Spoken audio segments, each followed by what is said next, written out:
நேசிக்கிறே, ஆர்வமுடன் நேசிக்கிறே.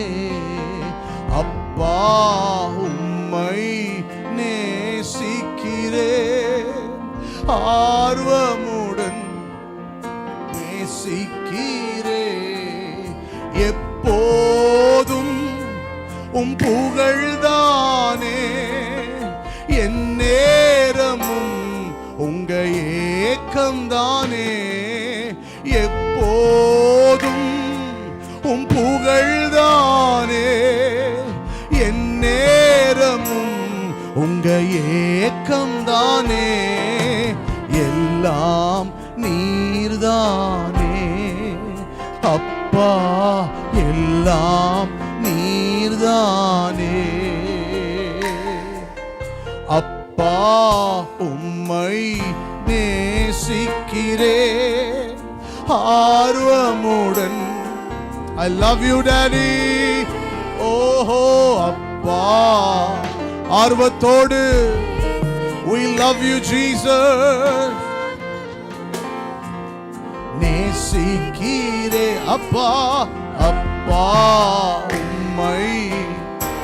ஓ நன்றி நன்றி அப்பா, அப்பா அப்பா.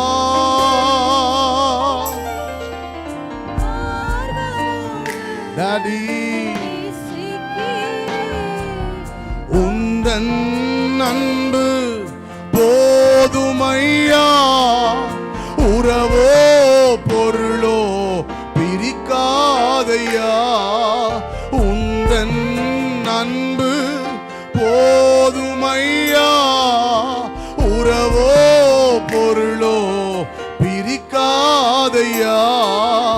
என் நேசர் நீர்தானையா ஐயா, என் நேசர் நீர்தானையா.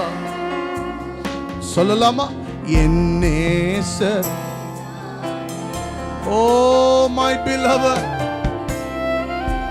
நீர்தானையா. அப்படியே கண்களை மூடி. எனக்கு திருமணமான உடனே அழகான ஒரு பெண் குழந்தையை கர்த்தர் தந்தார். வெளியே ஊழியத்துக்கு போகும்போதெல்லாம் என் தலைமையில கை வைத்து இந்த மழையில குரல் அப்படியே ஜெபித்து அனுப்புவார். மே 18ஆம் தேதி என் கூட பிறந்த தங்கைக்கு திருமணம். அதே நாள் காலையில் ஒரு 8:50க்கு 8:55 இருக்கும், என் 2.5 வயது மகள் திடீரென்று மரித்து விட்டாள். என்ன செய்யறதுன்னே தெரியல. சாயங்காலம் தங்கச்சிக்கு கல்யாணம், காலையில் என் பொண்ணு இறந்துட்டா. என் மகளுடைய பாடியை ஐஸ் பெட்டிக்குள்ளே ஃப்ரீசர் பாக்ஸில் வச்சுட்டு கல்யாணத்தை லீட் பண்ணி நான் தான் நடத்துகிறேன். யாருக்கும் வந்தவங்க தெரியாது. என் பொண்ணு வீட்டில் டெட் பாடியாக இருக்கிறது. கல்யாணம்லாம் முடித்து வந்து என் மகளை நாங்கள் அடக்கம் பண்ணினோம். நிறைய பேர் என்கிட்ட பல கேள்வி கேட்குறாங்க. எனக்கு பதில் சொல்ல பதில் இல்லை. எனக்கு இருந்த ஒரே கேள்வி, என் மனைவியை நான் எப்படி ஆறுதல் படுத்துவேன்? அவள் ஏதாவது கேட்டால் நான் என்ன சொல்லுவேன்? நான் ரூமுக்கு போய் என் மனைவியுடைய கையை மெதுவாக பிடிச்சேன். என் மனைவி வாய் திறந்து சொன்னாங்க, டெனியட்டா, இந்த ஒரு குழந்தை இல்லை, இனி 10 குழந்தை பிறந்து இறந்தாலும் நாம் ஆராதிக்கிற தேவன் நல்லவா, நாம் ஆராதிக்கிற தேவன் நல்லவா. நானும் என் மனைவியும் கைகளை பிடித்து கர்த்தரை பார்த்து சொன்னோம், உந்தன் அன்பு போதுமையா, உறவோ பொருளோ பிரிக்காதையா. என் நேசர் நீர்தானையா.